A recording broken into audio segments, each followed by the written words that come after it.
Hey everybody, Martin Chuck here, and welcome to Modern Golf with Martin Chuck. It's been a blast doing these shows. We're on our 5th episode already. This is crazy. I know I'm going to look back when we're on our 505th episode, when I'm gray-haired and a little bit quiet, slower talking, slower moving, but these have been really fun, and I've enjoyed the comments. People reaching out on social media channels, and we've got a segment in the show today called "This Is Why You Suck." And this player that I'm going to feature today in "This Is Why You Suck" doesn't suck, but he's got a very frustrating move for him that is, I'd say, it lends itself more to lower handicappers. This guy can hit it far and he plays good golf, and he's just got a frustrating move. I'm just having fun. It's my show. I get to have fun, right?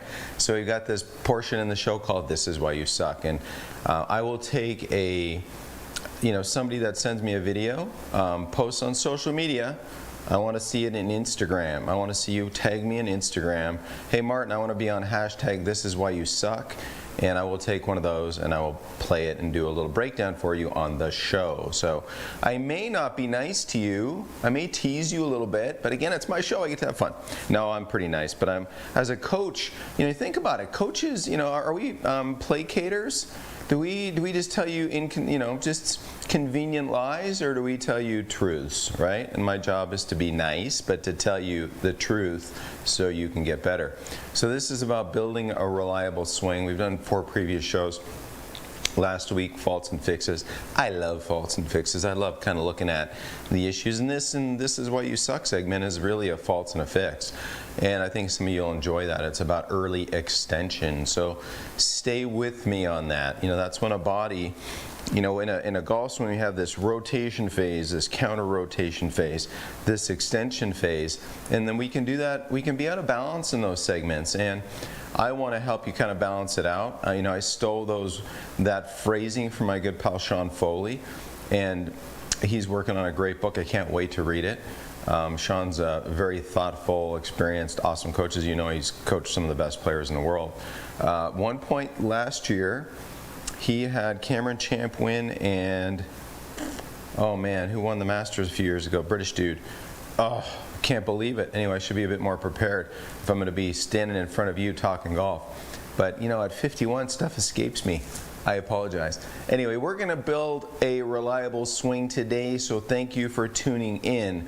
Now, building a reliable swing, obviously starts with how you impose your will on this thing, the golf club, right? 2 episodes ago, we talked about face, head, and shaft. Those are the 3 components of a golf club, and the head is the weight. It's one of the things that helps you have rhythm. The face is, obviously this is the face. My friend Scotty Cowk's a great Canadian coach. Well, he's just a great coach, period. Just happens to be from Canada. He calls this face vector, where the face is pointing. He calls it Hector the vector. We can't control Hector the vector. It's chaotic. And now I want to teach you how to be reliable so that Hector, this face vector, happens to start the golf ball sort of reliably. And then we understand the weight of the club head and then the pitch of the shaft, So those 3 things we're going to talk about again in today's show, because frankly, you need to hear about it. You need to understand how this thing works, this tool. And it all starts with a great grip. So I know you think gripping the golf club is boring, but here's the facts. I've been doing a golf school now full-time for about 10 years. I've been coaching golf for 35 years. I was a club pro for a long time. I played for a few years. Canadian Tour, Web.com Tour. I wasn't very good. I was obviously decent enough to get to that level. I couldn't beat too many guys at that level. But I had a lot of fun playing golf. Got to know a lot of great players, my era of play, Phil Mickelson, Jim Furyk. I used to actually room with Jim Furyk on AJGA tour events back when we were kids, 800 years ago. But building this swing, stuff that you have to do, imposing your will on the golf club. So let's talk about grip just for a minute, And I'll give shout out and props to coaches that are friends of mine who had great, I love to give, pass on the credit, and one of them is Michael Jacobs. Michael Jacobs is a coach on Long Island. You put the 2 words together, Long Island, and he's on, it's Rock Hill Golf Club, and this guy does some thinking. He's got some crazy awesome tech in his office, and he's developed some software stuff. Anyway, one of the things I love what he does is just the simplicity of a suitcase. You know, when you hold a suitcase and you're kind of walking through the airport, you know, you've got the suitcase balanced in your hand. Well, that grip right there, the handle, and I'm using the club as the handle, that is across my hand right now. And you can see, anybody can just kind of casually stand there and say, I've got a suitcase, right?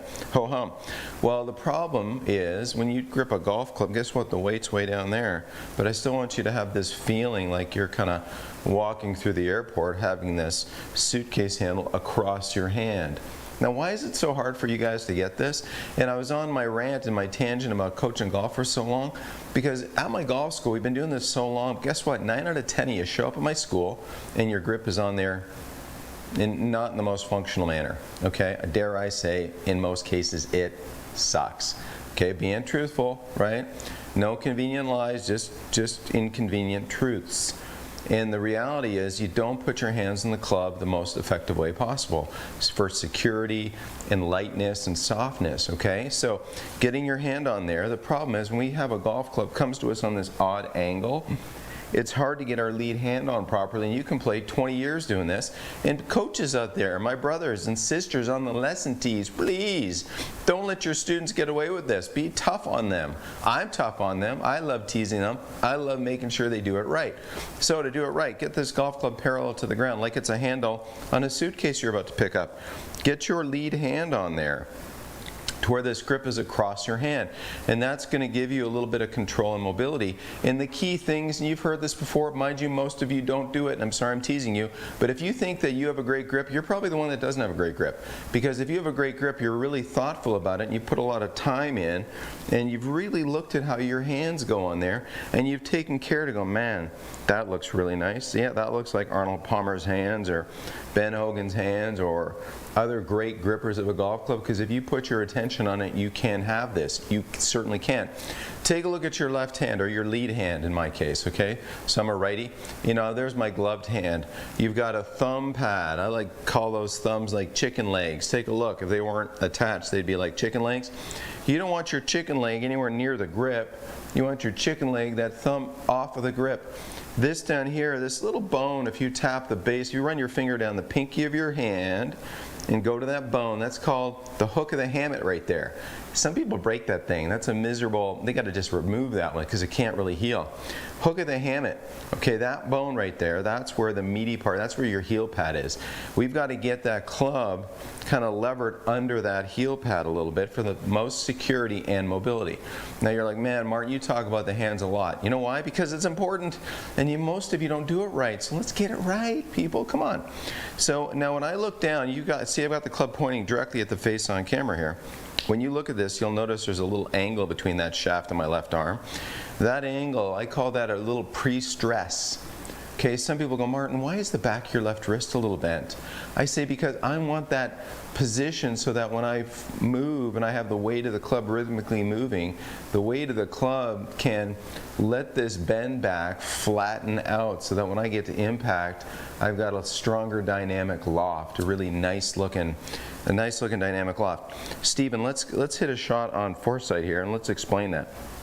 I've got a 7-iron here. I'm going to hit a shot. I'm going to put my grip on there. Let's go ahead and melt one out there with a 7-iron. Oh, a little tuggy. I could feel it. Catch a part of the green, baby. Okay, cool. So 90 miles an hour club head speed. Let's go, when we go to the club screen here, okay, let's go and catch the dynamic lie. So we're going to go to the, let's go to the one on the, let's go back one. Let's go out of there. Okay, let's do one more. We're going to catch a different view. I'll just call it out to you, buddy. Which one on the out of those 6? Sorry. Hit one more shot.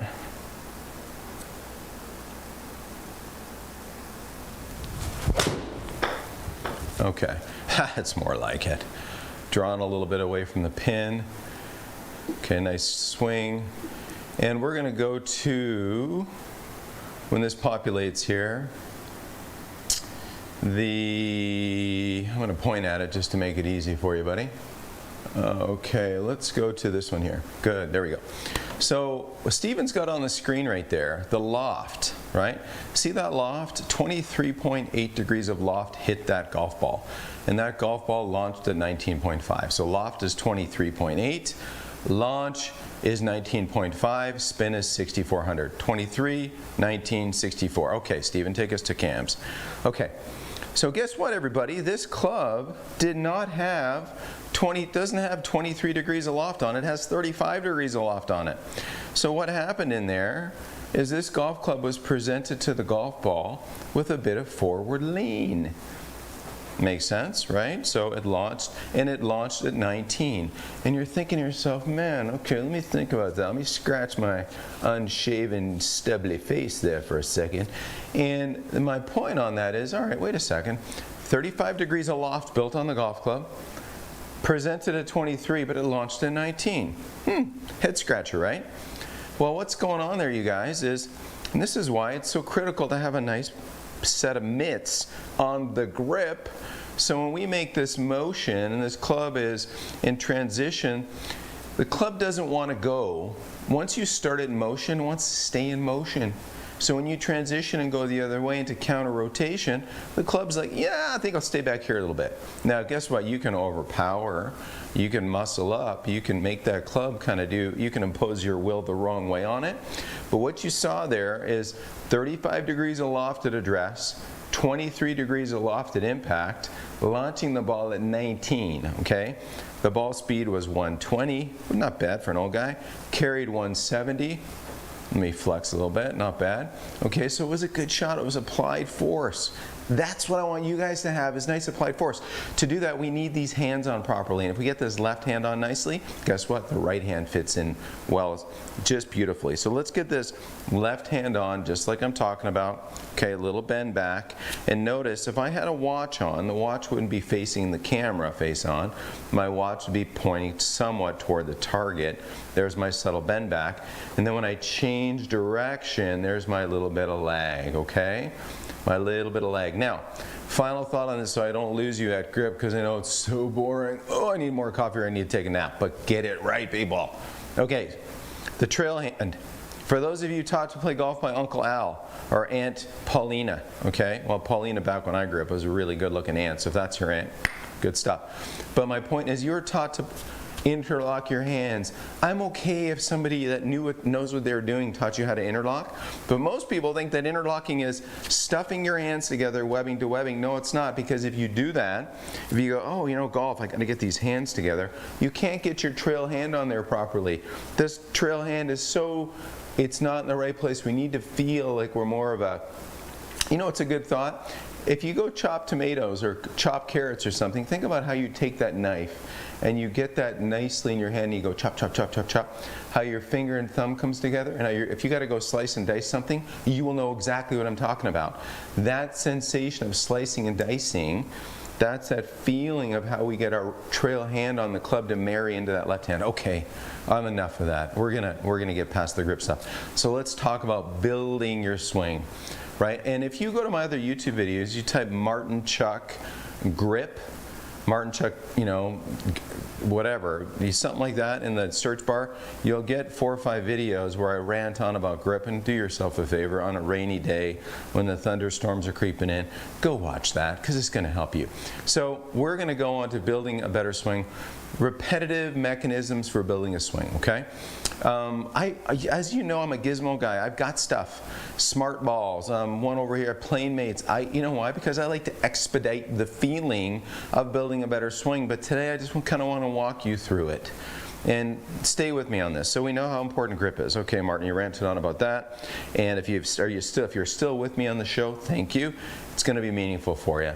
The next piece, once we get our good hands on here, we're going to get our humerus bones. These bones here between shoulders and elbows, we're going to get those bones up onto our chest. We're going to create what I like to call volleyball arms. You throw me a volleyball, I'm going to kind of step into it.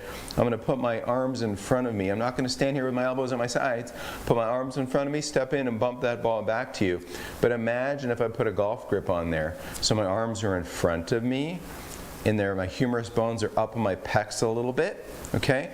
For ladies with bigger boo-boos, we're going to put the lead arm up on the pec, the trail arm a little bit more beside. So one on top, one to the side. Okay? So let's get those good hands on there. Next little bit of info. Okay? Organize those arms if you want to get used to kind of this swimming motion for the moment. To remember that, perfect. Next thing we're going to do is the routine of things, right? On other episodes you saw it's a big walk-in routine where we stand on 0. 0 is a location just a little too far away from the golf ball to hit it. Because from 0 I want you to be able to go 1. That's a trail foot stepping toward the ball a little bit. 2, getting your hands and club face organized and setting it gently behind the ball but not resting on the ground. Not resting. I'll talk about that in a second. 3, left foot for ball location. 4, trail foot drops back. Lead foot for ball location, trail foot drops back. And that's what you will get into the routine of helping you build a reliable setup. I can't speak enough about the importance of a reliable setup. Most folks don't really have this mechanism to come in here and go into this, you know, kind of autopilot mode, which you really need. You need to walk through this a ton, right? So we're always going to start from behind the golf ball, walk in, little semicircle, stand on 0 for a minute. Here's my 1, here's my 2, here's my 3, here's my 4. I look, I waggle, I check out the ball again, I look, I waggle, boom, I am ready to hit a shot. Let's go ahead and hit one, have a little fun. And the feel of butter, I love that. That felt fantastic. Perfect. Good little shot. A lot of good elements to that swing. So yeah, I think I'm going to go play later. Swing feels really nice today. What did you see there? You saw this routine of critical pieces. Let's take a look at the feet now. As I'm going through my routine of setup, building a reliable swing, my 0, my 1, my 2, my 3, my 4. Take a look at my feet. Okay, guys and gals? Here's what I see a lot. I see a really flared lead foot. I don't like a really flared lead foot. Let me explain why. When you take your lead leg and you externally rotate it at the hip joint a ton, guess what? I'm going to plunk this down there, okay? It limits how much you can turn back. You know what I see from most of you guys and gals out there? Limited pelvis motion in the backswing. Free this baby up, set it free, get the pelvis moving, okay? Don't be afraid of letting this left foot be a slight bit more boxy. Now I'm talking it's flared a little bit, but here's the reason. If it's a little bit more squared up, it makes it a lot easier on this hip joint, okay, to rotate. For you to kind of load into the right glute. Everybody says right glute these days. For your pelvis to rotate, okay? Now notice the right foot. Long drivers, guess what they're doing? The lead foot's a little boxy, the trail foot's a little flary. Now I can really load. I can really rotate before I counter rotate. And guess what's going to happen? Get my golf shoes, take a look. See any spikes on those things? No, you see little rubber nubbies, okay? Very few people are actually wearing spikes, even tour players. Some still do. But the fact is, your feet are going to scuffle around anyway. And if you have back issues, don't wear spikes. Just wear enough grip on your feet so when you go down some, maybe dewy slope, moist hills, that you don't fall down. Okay, letting your feet kind of scuffle about. Most tour players jump around anyway, okay? What we want to do is build ourselves a backswing that lets our pelvis turn enough to when we respond and go the other way, our feet are going to scuffle about and shift because there's a lot of force above them. So this has been a change in my thinking over the years. I'm not locked in my thoughts from when I was 15. George Knudsen said, this foot's flary, this foot's boxy. Well, if George was here, I love George. George was my mentor. I'd say, George, well, I don't necessarily believe that anymore. Because to most of the folks I coach, 50 and older, have limited hip turn. So building reliability, the mechanism of a great swing, right? I need you guys, and gals for that matter, to be able to take this booty, have a sharp hip turn so that you can transport your torso so that you can move your arms functioning. Now let's move up the body a little bit and talk about this.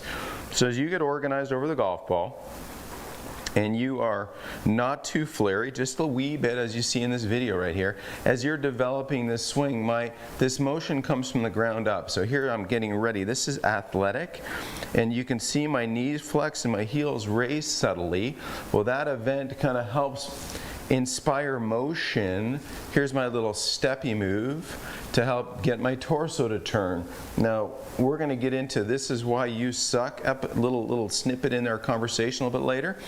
But we need to turn that torso and be able to elevate our arms. And you go, well, Martin, you don't look like you're really elevating your arms. I'll say, yes, I have. My arms were sort of down here. Now they're up here. You need to elevate these humerus bones during this motion of turn, okay? My trail arm hasn't pulled and retracted behind me. Most of you suffering out there with really inconsistent golf are starting lawnmowers. That's not what they sound like, but you're starting lawnmowers, okay? You're standing here, and instead of using your big muscles to help you develop a backswing turn through momentum from the feet, there's an awful lot of heaving and pulling and a lot of retraction of this right scap to get the club back. My preference is, let's feel momentum. We're going to keep these arms a lot more in front of us. Do they have depth? Do they go behind us? Absolutely. But that depth is generated by having momentum, a nice pelvis rotation, okay? And then notice the pitch of the shoulders building this reliable action. Since I'm at address, I'm hip hinged over. Now, my shoulders don't turn flat, everybody. They move in the relationship of my forward bend. So on the right side up there on the screen, you'll see that that's me bent over at my hips. My shoulders kind of work on that angle of being bent over. That's a big, big deal. A lot of folks will stand and then they'll do this, and they've moved their center, they move their awareness way, way, way behind the golf ball. And I'm not playing a golf ball back here. I'm playing a golf ball over here. So if I'm going to take my shoulders and I'm going to turn them flat, I may as well hit something here, or I better have some pretty darn good skill to coordinate that effort to get that club to land back on the golf ball. To have a more reliable touch point golf ball and turf, or golf ball mat in this case, if our shoulders can turn down a little, this shoulder goes down, this shoulder goes up, nice pelvis rotation. Now I'm in a situation centered. Makes it a lot easier to touch that golf ball and brush that mat. A lot easier. And guess what, everybody? That's called left side bend. That's what that is. Scratching my knee, oh look, it's itchy. Okay? So that left side bend, as I start to rotate my body, now I've got some nice shoulder tilt that's going to make impact a little bit more reliable. Same thing goes through on the through swing. As I get organized over a golf ball and do my routine, 0, 1, 2, 3, and 4, as I hit a little shot here, and I'll just, you don't have to go to foresight, Stephen, we'll just hit a little shot. Watch as the rhythm of this, I develop my backswing. You'll notice in the down the line camera, the face on cam, that I'm not standing straight up. I still have a little side bend right here. My wife came up with this hysterical comment. She goes, well, Martin, that looks a little bit like a kidney bean. You all know kidney beans are a little half moon looking things? Well, there's a bit of that. I know some of you got bad backs and you can release that, but you need a bit of that kidney bean. And that is, you could say, some people say, Martin, that's staying down, that's keeping your head down. I go, no, it's not keeping your head down. That's going into trail side bend, right? I could keep my head down. There's my head down. It's down. And I could, So it's really understanding the three-dimensional motion of your body. So that's really important, okay, you guys? Finally, talking about some of the magic of the behaviors. There's athleticism always. I would love for you to grab an old hockey stick. I've got 20 of them in my garage here. Of course, I don't have one handy. And I would love for you to throw up a golf ball and go throwing up, just like hitting little grounders into the infield for the kiddos learning how to play baseball. Because you wouldn't do this and back out of things. You'd throw it up. You'd let your weight pressure land in your lead side. The rhythm of letting the ball in the bat, or the ball in the hockey stick shaft, or baseball bat, or whatever, that sensation of coordination. So often at my golf school, the folks that come visit, we'll get people that are, they're maybe 50, 60, 70, they've retired, they want to play golf. Golf looks like a game they can enjoy. Hallelujah. Yes, you can enjoy golf. You make up your mind that you're going to enjoy golf, you're going to enjoy golf. Now, what level of golf you're going to play, that's up to you. And golf is a developed skill with a variety of little nuances to it, right? So when we take people and we show them how to kind of throw something up and go, There's a timing and a mechanism and a rhythm to that. Well, guess what? Golf, moving this thing bent over to a golf ball, same thing. Okay, there is a rhythm, a mechanism, a speed to it, so it's good fun. Now, as I get organized over a golf ball and do the same thing that I was talking about up here, right? We've got to be able to do that down here. Now, earlier I said, I was going to talk about the club not being on the ground. Why would one, do I want to touch behind the golf ball? No. Okay, why would I set my club on the ground behind the golf ball? Because if I do, I might have all kinds of coziness in unreliable arm length. Whereas if I kind of get my arms up in front of me, get them in that volleyball feeling, like I'm going to bump a volleyball to a spiker, an angry spiker who attacks inside the attack line. And now I take this and I comfortably bend this, and now there's a measure that's very reliable, people, okay? In fact, I'm building a platform that golfers can stand on 10 inches above the ground with a tee that's 10 inches tall. So they can't rest the club on the ground, because the ground doesn't matter to me, and I know it doesn't matter to many great players. I'm not a great player, but I'm a darn good player. I think my handicap's +2, so it's not too bad still. But my point is, the ground shouldn't be something you fear. We're trying to swing this thing peacefully through space, letting the ball get melted out of the middle of the face, and maybe taking a wee little bacon strip divot, to quote Mo Norman, the late Mo Norman, the great Canadian ball striker who I grew up around as a kid. He was unbelievable. So anyway, building a great swing. I think let's jump into the video analysis of why you suck. Okay, now this guy doesn't suck. He's way better than most. But let's jump into this. So here's this dude sent this video to me, and he's got good speed. So this is going to just play a couple times. He can smash it out there, and he's got this little his event in his swing. He's got this early extension thing that drives him crazy, and I get it. I fight it too, and I'll explain to you this issue of early extension. So I've got an awareness line on his booty right there, and I've got a little head box. Now watch what happens here as he takes his club back, right? He's got kind of a false turn, and watch what his leg work does. You're going to see this here in a second. His trail leg loses some flex, then it regains some flex, and this is the situation. Now when you watch what happens here, as I kind of keep scrolling this along, this rear end, decent, and he kind of fake turns this, doesn't get enough depth of his pelvis, depth of his torso, and then you're going to see kind of what happens in his arm. His arm's not deep enough, and it's adducted hardcore. This is what I mean by that. His left arm's really, really pinned across his body. And then in this nerd position we call P5. P5 is when the lead arm's kind of parallel to the target line, or parallel to the ground for the last time. It doesn't have enough depth in it. When it doesn't have enough depth in it, it means it's too steep, and then you got to figure out a way to add some shallows to not hit the ground or not miss the golf ball.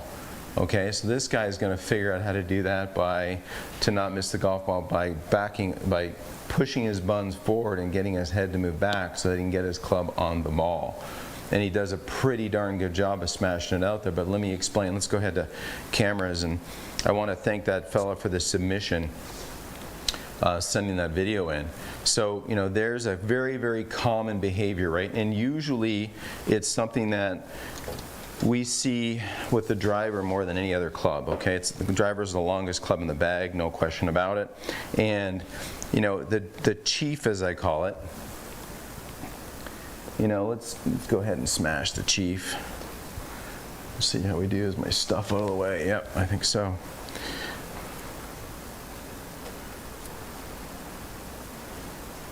Focused, mental focus, preparation. Let's see how I smash one here.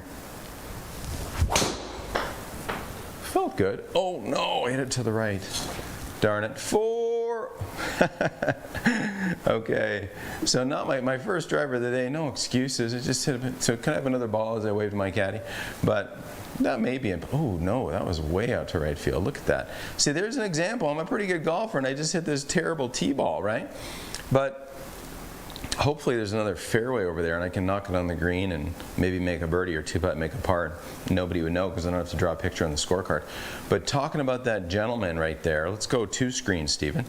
So 2 screens taking a look at this, you see this guy have nice speed, but he really has a situation where during his backswing, all of a sudden this trail knee has started to take on more flex. So everything looks pretty good, and all of a sudden it takes on more flex, and he hasn't really developed a swing where his arms stay in front of him long enough. And he's got kind of the phony backswing to a degree because this arm adducts quite a bit. So as you're looking at me face on and down the line, there's my lead arm 90 degrees to my body, okay? If you have too much of this pinning against the chest, and that's kind of what he was doing to try to create some swing length and depth, but it was without enough of this, losing a little bit of flex in the trail leg and getting his pelvis turned enough so that he didn't need this phony adduction to get some depth in his swing to try to shallow. Because what happened was, let's see if we can go to a, let's catch me on JC video here, buddy. And we'll take a look at old Martin Chuck's swing here in slow-mo. Because I get the same thing, people. Don't think tour players and decent club pros, and let's go ahead and smasherson one out there. I think my views aren't too bad. Okay, yeah, let's go ahead and hit one.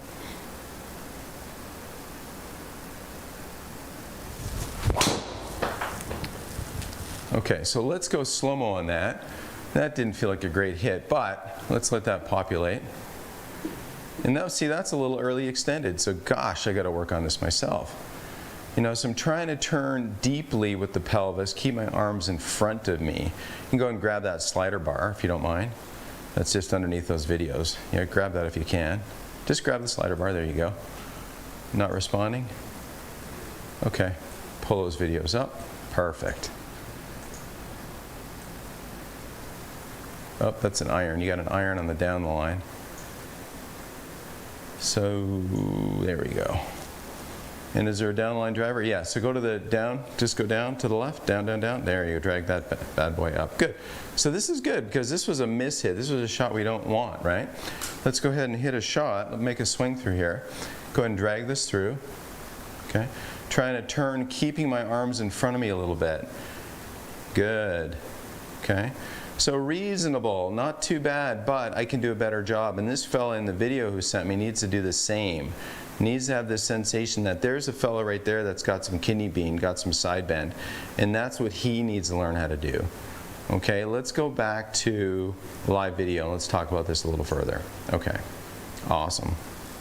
So the gentleman's making a little bit of a false turn, so coaching him would be a situation where I would love to see, you know, looks like a good golf swing. I want to see this pelvis turn more, these arms be a lot more in front of this golfer. This trail arm isn't retracted and pulled back behind the golfer, and the left arm isn't adducted really, really hard against the body, okay? So if we had more turn, now we'd have this opportunity for the club to get into a shallower place that he wouldn't have to respond by jumping up out of the way. Let's go 2 cameras face on and down the line. Fantastic. So we'll show you that again. So watch the right screen. You know, Greg Norman used to call this right pocket back. So this is a right pocket going deeply back behind me, right? That's going to allow for my arms to stay in front of me without having them pull too much across my chest. And now when I have this nice big turn, I have this opportunity for room in unwinding. And I'm not in this position at P5. P5, you can look up the P system on YouTube. I've got some videos about it. His left arm's out too much at P5, and then for him to hit it, he's got to stand up a little bit and try to fit this in. Okay? My preference would be if he had a better, deeper turn with the pelvis and torso, at P5 his lead arm would be a little bit deeper, it'd have some more depth. Okay, you can imagine this depth in here, this slice of cheese, and I'm kind of filling it with my hand. Now this club has a chance of working inside out, and you say, well, Martin, what if I want to hit a fade and do that? I say, well, just, you can take that improvement in depth and aim it left like a Lee Trevino or Freddie Couples or a lot of Bruce Litsky, a lot of the great faders. So this was just a little snippet in why you suck. Now this guy doesn't suck, he's pretty good. This guy just fights a little bit of the handle raising that leads to some hector the face vector inconsistencies and where that face starts. Because if we can avoid this behavior, then we're avoiding handle raising, and if we're avoiding handle raising, we're not pitching the loft all over the place, and then you're going to have a lot more reliable strikes. So anyway, I appreciate that submission. Hashtag why you suck, and we will show you. Choose one, and we'll do this little episode on you if you don't mind. We'll have a little fun. So that fella, a little bit more turn. Let that trail leg lose a little bit of flex. Arms a bit more in front of you, you'll have a little bit more time to shallow that golf club, and you won't have this lead arm out late to where you got to fit it in. So that's a great little snippet, and I appreciate that gentleman who's a good golfer sending in that clip. That was awesome. So developing your swing. Now let's see, what do we got here? We're going to utilize what are we going to do when we go to the range? Okay, how are we going to build this stuff up? And so let's talk about that. You watch, if you kind of go through, Instagram, YouTube, you watch good coaches, guess what you're going to see, people? You're going to see a lot of this right here. So here's a great little, let's go ahead and show this face on down the line. Cool. We've got, here is what I call the cornerstone swing. Arms organized. I went through my little routine. The club is not on the ground. Here's the sensation of weights, probably 55, 45, pressure in the feet. So this is very particular. Heel taps, boom, boom, boom, boom, boom. I'm on my left side, heel tap. And there's a little shot, and I'm gonna hold my finish. So there's comfortably long arms. Notice they're not reaching. They're attached to me. Right screen, kidney bean, arms are long. On the right screen, guess what? Look, ma, no hands. You don't see elbows poking out. You don't see a club back behind me. You're going to see a ton of really good players working through this kind of feeling, hitting way less than full shots. I can't tell you how often this is what I see. The newbies trying to hit it nicely, and that have something that looks a little bit like this, and they may, I probably make good contact, but you'll see what I mean. Where the club head is up really, really high, they're still in their forward flex. I got the club on it, yippee, right? But there's not really this control of the face vector nicely. It's very stally and picky, and you don't really trust the loft on the golf club. So a lot of what we do for you newbies that are going, not even newbies, people just trying to play their best golf, when you get to the range, put down a T-square, put down the golfer's toolbox like this. Use an aim stick at a minimum. Put it between your toe and the golf ball. Sight up a relationship to a target. Why that's so critical is that every time you go through your routine and you get organized to the golf ball, when you look down there, I want that to make sense visually to you. And then when you hit these little shots, clubs off the ground, waggle, a little heel tapping, then you put the brakes on there, stabilize, and tuck those buns up underneath you with side bend. On the right screen, there's look, ma, no hands. My booty was behind me to a degree. Now my booty is underneath me as I'm now rotated over here. Okay, so the motions you're trying to feel, you've got this flexion extension, you've got side bending, okay? And we're looking at this extension, rotation, and tilting, which is really just kind of a right side bend. That's what gives the impression of keeping your head still. Okay, keeping your head still, people, is not this thing of, okay, I'm just gonna keep my head down, and I'm gonna move everything like this. Boy, oh boy, that's a peach, hon, right? We got to learn how to athletically move our body. And if you move your body correctly and you start off with speeds that I call them learning speeds, you're moving at a speed that your brain can kind of process. If we do a set of 5 balls, and I love sets of 5, because for the first 4 of a set of 5, I'd say, okay, well, if I smash a 7-iron, I hit it about 165, 170, okay? But for learning speed, I'd probably say I'm going to hit this 7-iron 80 or 90 yards. And I'm really going to fixate on what it's like to go from mild forward flex to extension. Mild forward flex to extension. How about mild forward flex to left side bend? mild forward flux to right side bend. This sounds like the hokey pokey, okay? And then we're going to get organized to a golf ball, and maybe on the 5th ball go ahead and smash one. But until you can clip these things nicely, letting the circle of your swing, the energy gather up the ball and kind of go rotate and relocate, you know, feeling your pelvis underneath you, your heart to the sky, your comfortably long arms, not reachy, hollow-chested arms, comfortably long arms. Now we're in a great spot. So that's a big, big deal. And you can hit a few of these before you go, right? So let's go pull one on foresight and show you what this looks like. Let's go ahead and put a little shot up there. We're going to hit this little guy. I'm going to go and say I'm going to hit this guy 100 yards in the air. Calling it. Let's see how I do. Okay, 100-yard little shot, getting organized. I'm a hundo. Won't fly very high. I like it maybe a tick long. Okay, let's go to, let's see. Fingers crossed, people. Oh, 130, gosh. So it flew, what did it fly? Probably flew pretty close. The carry distance, 115, yeah. So let's go ahead and stop on the right screen, down there, boom. Cool. So pretty centered, right? You see what looks like some thin shots there perhaps. And that, like pro side thin shots could be, that was actually a pretty solid shot. Now, if we go back to live screens for a second, you know, I see a lot of guys where, you know, that was me collecting a golf ball. Maybe my low point was a little bit too far ahead.